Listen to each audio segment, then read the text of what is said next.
guys, thanks for joining us on Family Life today here on YouTube. Make sure you subscribe.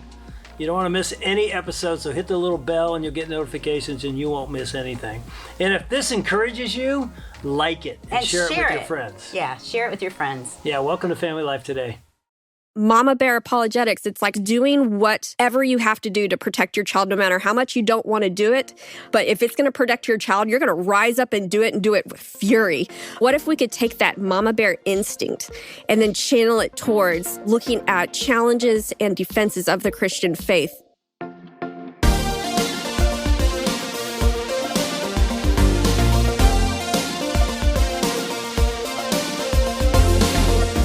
Welcome to Family Life Today, where we want to help you pursue the relationships that matter most. I'm Ann Wilson. And I'm Dave Wilson, and you can find us at FamilyLifeToday.com or on our Family Life app. This is Family Life Today.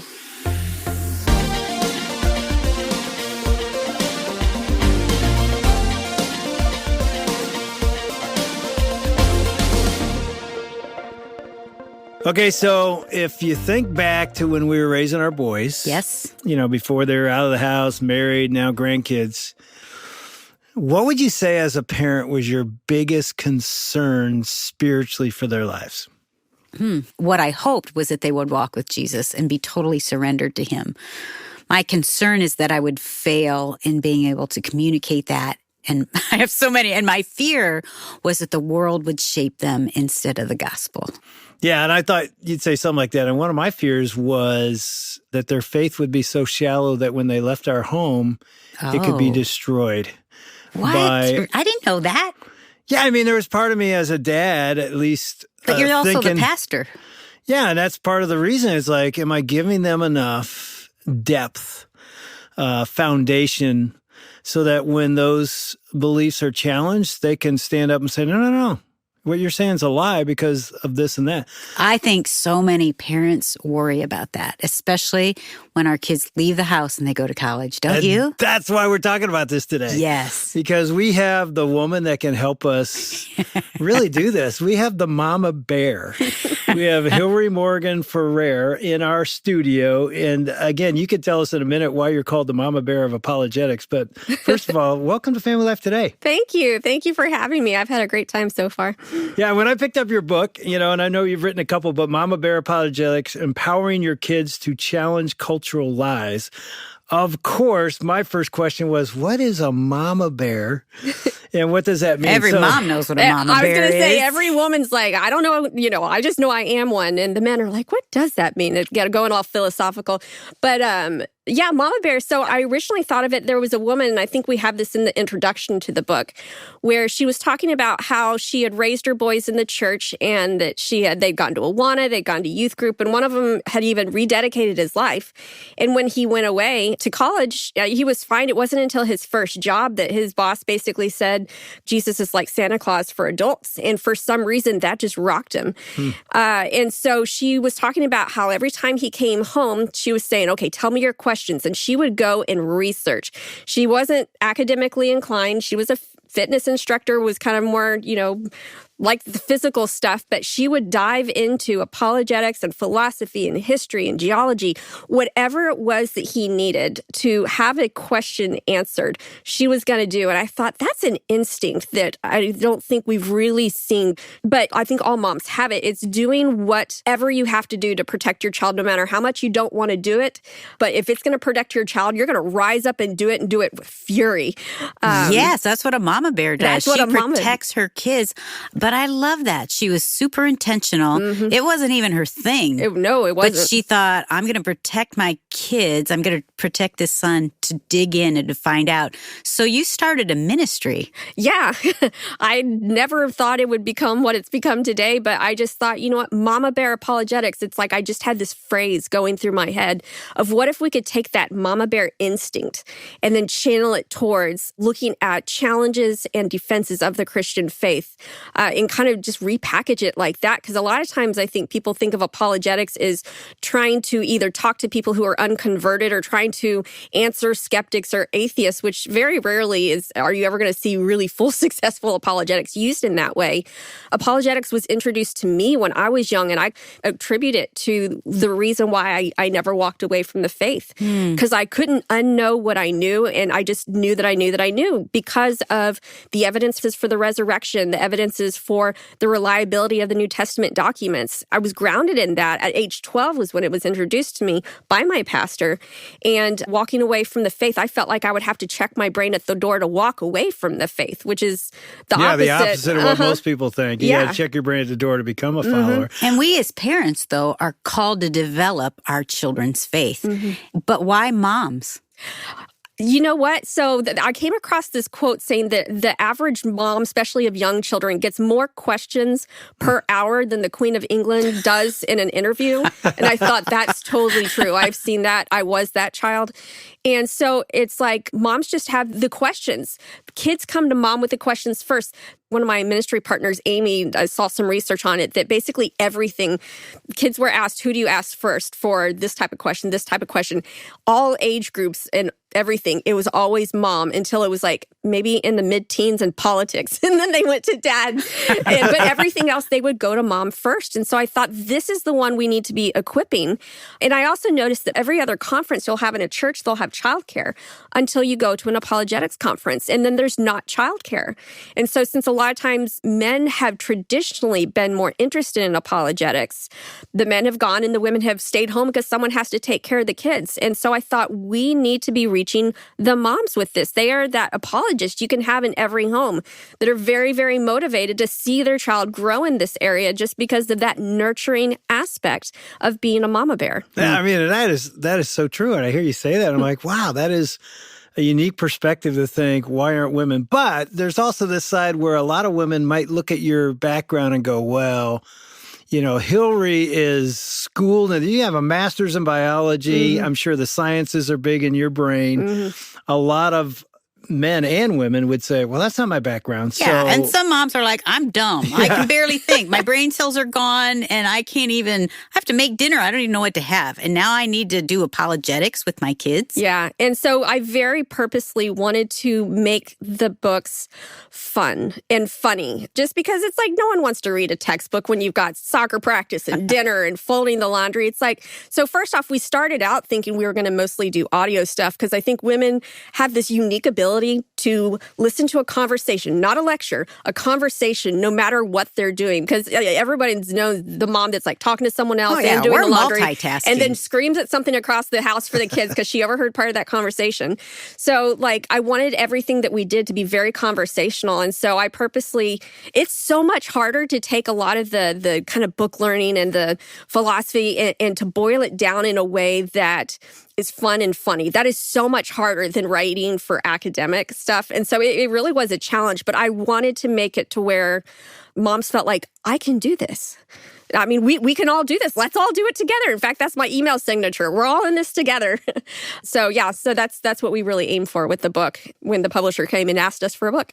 Some people might be listening and going, okay, I'm not even sure I understand the word apologetics. We're using it in your title and we're just talking like we know. Are we apologizing for something? Yeah, exactly. So explain it and help us understand what it means. Yeah, so the Greek word apologia means to give a defense for. So it's for the ones that are growing up in a Christian family, you're not necessarily having to defend them against their objections, but you're building up their faith to where it is a firm foundation that can withhold the questions from science and from philosophy, from archaeology, all those different things.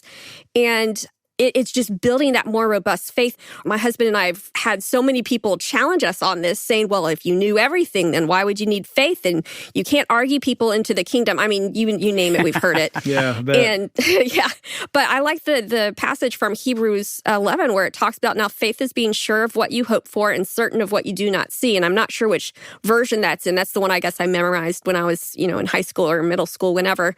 So anything that makes you more sure and more certain, which It's the evidential aspect of the faith. Anything that makes you think stronger about this, more sure, more certain, that actually increases your faith. And I think that a lot of times people don't understand that because they have this bogus definition of faith where, Roy Rogers, faith is believing in something you know ain't so.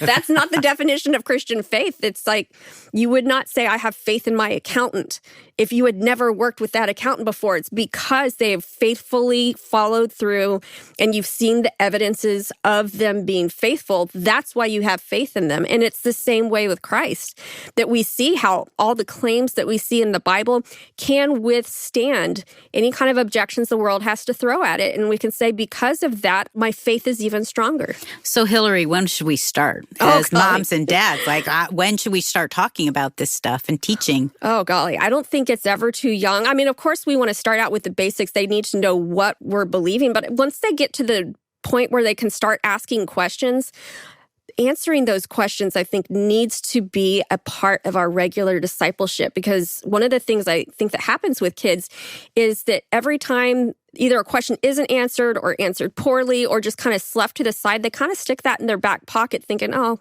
that's too bad. And one day, if something really big happens, either something emotional or a sin that they don't want to give up, all of a sudden they want to walk away from the faith and they'll pull out that list of questions they never had answered. But in my experience from growing up with apologetics, what I discovered was whenever I had these, even questions I didn't know I had, because I didn't even know I had these questions when it was first presented to me, but I had this history of really tough questions have really good answers. And so whenever I would get to a point where there was a tough question that I didn't have the answer to, I could, at that point in faith, say there's probably a good answer to that if I look for it. And if I had always had the experience of there's not good answers, I wouldn't even go looking for them. Okay, I have a question for you because this happened in our house, and I'm going to have you answer the question. That one no of pressure. Our son was 4, and we had been reading about King David and Goliath. Yeah. And so we read the whole story, went through it, and then he's going to bed, and he goes, so Mom, so David loves God, he's following God, but then he cuts off Goliath's head. Why is it okay for David to kill someone, but then it also says in the Bible that we shouldn't kill anyone? Which is such a good question for a 4-year-old, for any age. That's great. Our kids were the smartest kids ever born in the planet. Of course. Yeah, no, I think that would probably be going into the difference between war and murder. I think there is a difference in that. And I mean, these were the people, if you looked at them, they were taunting and mocking the living God. And God, in the time of Israel, was showing his status as God when you had all these other gods that people would claim, saying, I am the Lord, I am the Lord over all these other gods. Yeah, so I think God sometimes uses people to execute judgment. Now, I don't think he does that today with our laws now, but back when you had a theocracy as opposed to a government, the Lord had the right to have capital punishment, and he had the right to ask people to execute capital punishment. So I guess I would talk to them about the laws of the land versus the laws of God, what kind of government we're in, as much as, a 4-year-old can understand that. And that's pretty much what you answered, Dave. Oh, did I answer that you one? Came in, and I loved what Dave said, because that was my Papa Bear apologetic. I was thinking oh no, this is only the beginning of questions that are going to be difficult. But I love that Dave walked into the room and he said, man, I'm so excited that you're asking those kind of questions. Yes. Even that, what a great question. And to be excited and not fearful when our kids pose those questions. Yeah, you sort of, as a parent, at least my perspective is I wanted them. Yeah. To be asking questions. I'm wired that way. I'm always asking questions. I want to dig deeper. It was never fearful to me. It was exciting. I'd rather have them asking them while they're still under our roof than later. Yeah. And of course, they're going to keep asking them. But I wanted to encourage it. Yeah. But at the same time, I think a lot of parents are afraid of it, maybe because they don't know what they believe and what they're going to teach. How do you help them? They need to get all of Hillary's stuff because they will know. I know. Yeah, I would say just the idea of encouraging questions, it's that is evidence that your child is trying to piece together this worldview. And you want your child to piece together the worldview because If he or she pieces it together with you, then it's going to be a lot harder to destroy than if someone pieced it together for him and then someone comes and bumps the table of his little puzzle there, and all of a sudden he doesn't know how everything fit together because he didn't put it together in the first place. Yeah. And I know you do this almost daily now with especially moms. Mm-hmm. How are you helping them ground their own faith so that they can answer and pass that on to their kids? Yeah. There was a study done, I believe, by Fuller Youth Institute that talked about doubt. And one of the things that they said that helps alleviate doubts was just being able to express the questions. And so many people who have walked away from the church have said the church was hostile to my questions. So it's like, I think we want to be encouraged that sometimes you don't even have to have all the answers. Encouraging them to ask the questions is going to at least take away some of that. It just kind of takes the wind out of the intensity of it. So encouraging the questions first, and then maybe having a book. This is one of the things that I would love to do is have a book where if we get a really good question, let's go write it down in the book. And then we're going to spend some time as a family, sometimes researching this or finding a book that we want to read together. Like maybe we notice a bunch of these questions have a similar theme. Okay, well, let's crowdsource to see if there's a book out there that answers a lot of these. And so start going through that together. And so it's having that follow through, but you don't have to have all the answers right away. So there's that. And there's also, if they're young enough, and this is like, if you get it young enough, presenting the question before they have the question where they go, oh yeah, I guess that's a good question. So let's say like Natasha Crane's books are great for that because it has a ton of different questions and discussion guides that you can go through where you start doing that as a family and you actually preempt some of the questions. So parents need to know that you don't always have to have the answer right off the bat, just encouraging the question itself. That creates a safe and opening environment for your child's faith to grow. I think that's such a good idea to sit at the table, and even, especially as your kids get older, what are the questions you have about the Bible, about God? Let's just talk about those. And I like the idea of writing them in the book because your kids would think, oh, they're taking this is for real. Yeah, they're taking this seriously. Yeah, and we're going to talk about it. And they're not saying they know all the answers, but they're saying, let's research that. Let's find out more. I think that that's a great posture because it's teaching our families and kids how to become biblical thinkers. Yeah. And I think that's really important. Yeah, and one of the questions that I think a lot of parents have is, are kids walking away? You hear that our kids are growing up in our homes and maybe going to youth groups and maybe part of our church. And then when they go to college or leave, at least you hear they're all walking away. And I know they're not all walking away, but what is happening? Yeah, so we're seeing kids. It's like walking away from what? Are they walking away from church or are they walking away from Orthodox Christian belief? Because I think we would be surprised at how many people who claim to be Christians actually don't believe what the Bible actually teaches. So first off that, and second all, people notice when they walk away in college, but a lot of times the process started much earlier. And a lot of times somewhere around middle school. Middle school and high school is when that process started. And they keep going to church because that's what their family does. That's what their parents do. But mentally, they have already kind of started to distance themselves. And there are some who do return and who do come back. And I think we have all these statistics in chapter 1, which I can't remember off the top of my head. Right. But I think especially now we have even more that are leaving. So I think Pew Research just came out for the people who identify as a religious nun, and we're not talking about nun like a Catholic nun, but N-O-N-E. Right.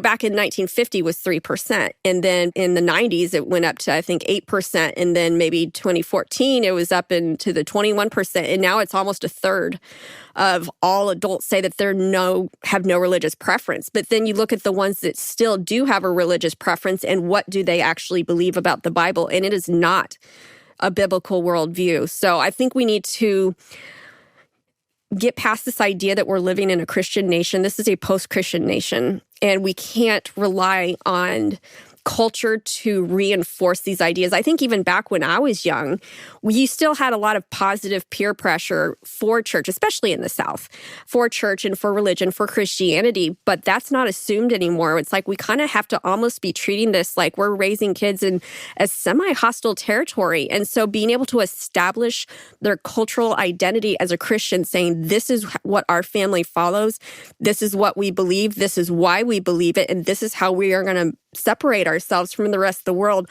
while still loving those who are around us. It's a completely different calling than what we had before. But anyway, I do think the statistics are showing that so many are walking away, but not all of them. So here's my question. If I'm a parent and I'm raising my kids the way I hope I want to raise them, I've seen them come to Christ and faith maybe in their middle school years or even earlier, high school, but I'm starting to see them walk away, whatever we define that as, from their parents' faith or from the faith they once professed. What do I do? I'm not a mama bear. I'm a papa bear, but mama bear or papa bear, what do we do when we start to see it? We start to see this drift, and it's the opposite of what we dreamed our whole life. And there it is right in front of us, just maybe still in our home. Yeah. What do we do?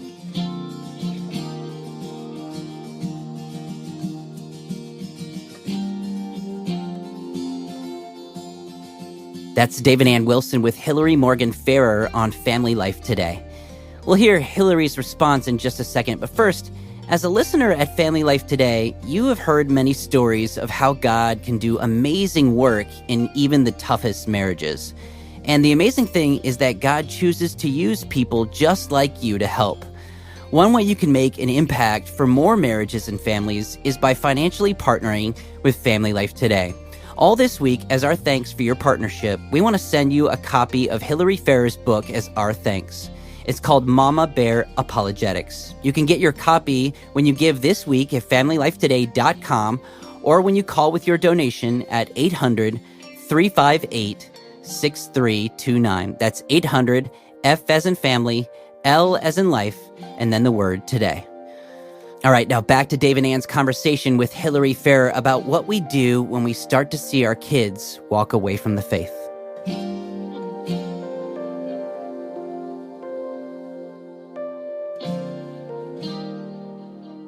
I think that's where you start asking questions and you really start listening, because a lot of times there's going to be a root, and it might be a root that's different than what is expressed to you. Right now, personally, from what I've seen and from what I've heard from a lot of parents, is that the root right now is gender and sexual identity. That it's actually messing with this idea of what does it mean to be male? What does it mean to be female? Because if we don't have male and female, if we don't even know what that is, then we don't know what the image of God is, image and likeness of God. If we don't know what the image and likeness of God is, we don't know who it is that we're worshiping. And so it's kind of one of these things that's, my pastor referred to it as kind of the long game in terms of falling away and in terms of what the enemy is actually attacking. He may not be going straight away for that faith. He might be going for a foundation to that faith. Right now, the whole LGBT movement, I think, is undermining a lot of things, and you'll see kids start to fall in line with culture on that, and it kind of slowly starts morphing them in their ability to see God accurately. So that's one thing. Sometimes it can be something emotional that's been going on where they don't understand the goodness of God because they're suffering in a way that we can't see. We look at the mental health statistics for young people, and especially basically once you introduce the smartphone, mental health issues have been steadily rising since that time. And so I would start looking at what some of the roots are, talking to them, seeing what they actually believe, and then loving them through that. Because, I mean, back before we had any of this technology, we all still had identity crises at that age. And how much more compounded is that now with just all the technology that we have? Right. So you're saying, like, get in there, know your kids, ask them questions. I think sometimes as parents, we can get fearful. And so we pull away thinking, oh no, oh no. But I think as parents to first, like, get on your knees. I've prayed countless hours for my kids. And man, I have this place in the woods where I have these rocks, and I have dates on the rocks of what I've prayed for. And I've created like an altar. It's an altar. I love that. It's a monument. I just went back to it the other day. Makes me teary because my dad just passed away, and my mom not too long ago, and I put their dates on there, and I just thank God, like, Lord, this has been an answered prayer of what you've done in my parents. But I can't tell you hundreds of these little rocks of, Lord, I'm praying this for my kids. Like, when you feel like they're slipping or they're questioning, to not run away from it, but first go to the Father who already knows what's happening and loves them. But then to start asking asking my kids questions like, guys, what's going on? Like, what do you think? And don't jump on their answers in fear, like, that's wrong. And you shouldn't be thinking that. It's that question of tell me more. And, oh, that's interesting. And even ask this question. If your kids feel like they're not going to answer truthfully, ask them this. What are your friends? What are kids in school? Yes, that's a good way of kind of getting around. What do you hear other people in school saying about XYZ topic? That way it depersonalizes it, and it's not, this is what I think. It's, oh, I've kind of heard this, and they can interact with that idea without feeling like it's going to be a person. Yes, that's excellent. My parents aren't going to freak out if I say, I'm feeling this. But when they say my friends, and don't, I made this mistake one time. I remember saying to my son, oh, is that bad kid that smokes pot? Ooh. Oh, my. And he said, is he bad, Mom, because he smokes pot? Is that what he is? And I've learned, like, don't judge the kids and what they're doing or what they're feeling or what they're saying, but ask genuine questions like, tell me more, like, about your friends, what they're thinking, but don't place judgment of good or bad on their friends for thinking that. Yeah. Be careful, because God loves all of us and sees us all. Yeah, and I love the prayer you put in your book. I mean, I wrote it down in my notes. Just a sample prayer. I'll read it to you. It says, help me to teach my children to hold the biblical rather than cultural definitions. May my children never align the Bible to their thinking, but rather align their thinking to your word, oh God. I just thought, what a beautiful prayer for us as parents. One of the things that we've mentioned here many times is when our oldest CJ was born 36 years ago, I took Fridays and started fasting. And I thought I'd do that for a couple, maybe months. Can I even tell you how powerful fasting is? And especially for, I don't know if this is an isolated thing, but having a male in authority. My husband fasts for me. And there's going to be times, it's not very often, he loves his food. But I get to the point of where there's so much chaos in my brain that I can't even think straight. And when I can't even pray for me anymore, I'll say, John, it's time. I need you to fast for me. And it's like for those days that he's fasting, there really is something spiritual that happens. There's just this, I don't know, it's like being in the pouring rain and someone just puts an umbrella over you for that period of time and just covers you. So kudos to you for fasting for your kids. I think spiritual strongholds get broken with fasting, and I don't know why, and I can't explain it, but there's something about it. Well, I'm 36 years in now, and I'm just saying to the parent who's maybe fearful of what their children are walking into or what they're starting to believe, you can pick up Mama Bear Apologetics, which would be very helpful, and I'd say you also have to get on your knees and say, God, I can't do this. Only you can do this, and I'm going to surrender again my child to you, and I'm asking you to do a miracle.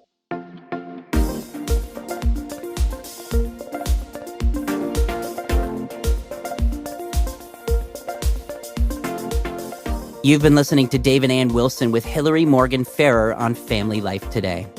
Her book is called Mama Bear Apologetics, and you can get your copy when you give this week at FamilyLifeToday.com. If you know anyone who needs to hear conversations just like the one you heard today, we'd love it if you tell them about this station, and you could share today's specific conversation from wherever you get your podcasts. And while you're there, a simple way you can help more people discover God's plan for families is by leaving a rating and review for Family Life Today. And tomorrow, Dave and Ann Wilson will continue their conversation with Hillary Ferrer when she lays down some easy, realistic ways to start engaging your kids to build their biblical foundation. On behalf of Dave and Ann Wilson, I'm Shelby Abbott. We'll see you back next time for another edition of Family Life Today.